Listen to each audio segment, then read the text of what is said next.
Today, I'm joined by Bunyamin Tehran, who is a professor in the Department of Plant Sciences with the University of Saskatchewan. He's part of a research team looking at the genetic makeup of chickpeas. Bunyamin, can you tell me what your research entails?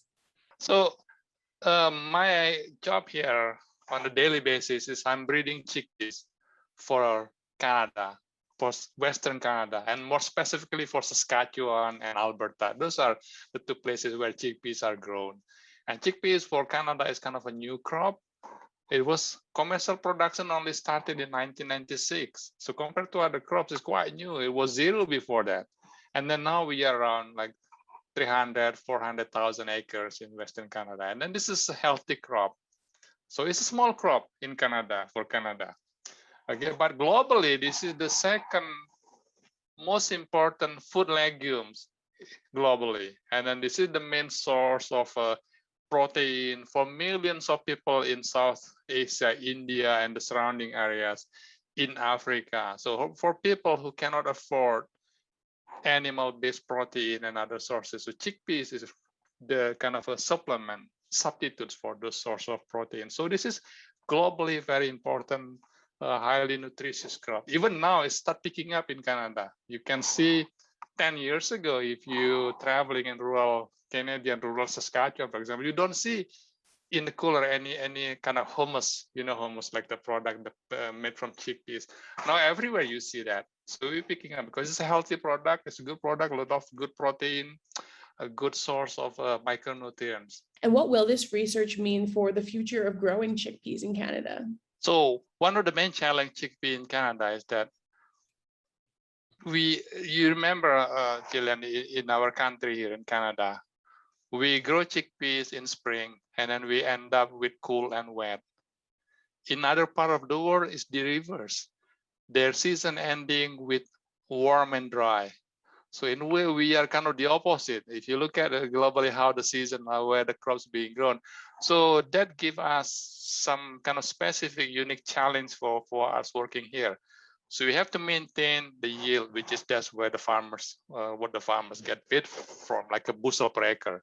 But also we need to maintain the quality. At the same time, we want to make sure that the chickpea will be successfully grown and produced here.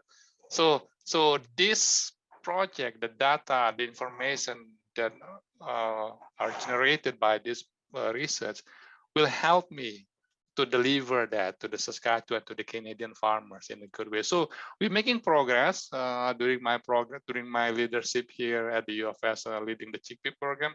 By the way, this is the only program in Canada, the chickpea here, and probably in North America that is sizable. So we continue making the progress. You see the yield improvement is coming. And of course, farmers, when they grow crop, they look at the economical benefits. Okay, so which one the crop that will give me more return? And also they consider the rotations. It's not going to be like 10 million acres of chickpea, no, but this is part of the rotation. They grow cereals, they grow canola, and then they grow chickpea, part of the rotation. That's how we kind of long-term sustainable agriculture. You're not focusing on one crop. So biologically it's good for the system. So we include legumes, chickpea, one of them, into that rotation in the drier area of Saskatchewan. So making chickpea high yielding, large seeded, which is the premium price, high amount of nutrients, mature in time for our environment, better resistance. So instead of spraying with fungicide 4 or 5 times, now people can reduce that amount of fungicide being applied. So that helps. Okay, so all those things. So it's not just one thing, but kind of the package, the whole thing that you need to deliver. So that really helped me into to that areas. Yeah, it seems really well-rounded. And, if you could say one thing to, Canadian farmers who are maybe thinking about growing chickpeas, what would you say? Give it a try. It's a good source of protein, good source of vitamin, good source of micronutrient, iron, zinc, and other micronutrients. So thank you. Yeah, well, thank you for being able to chat with me today about this. Thank you for having me here.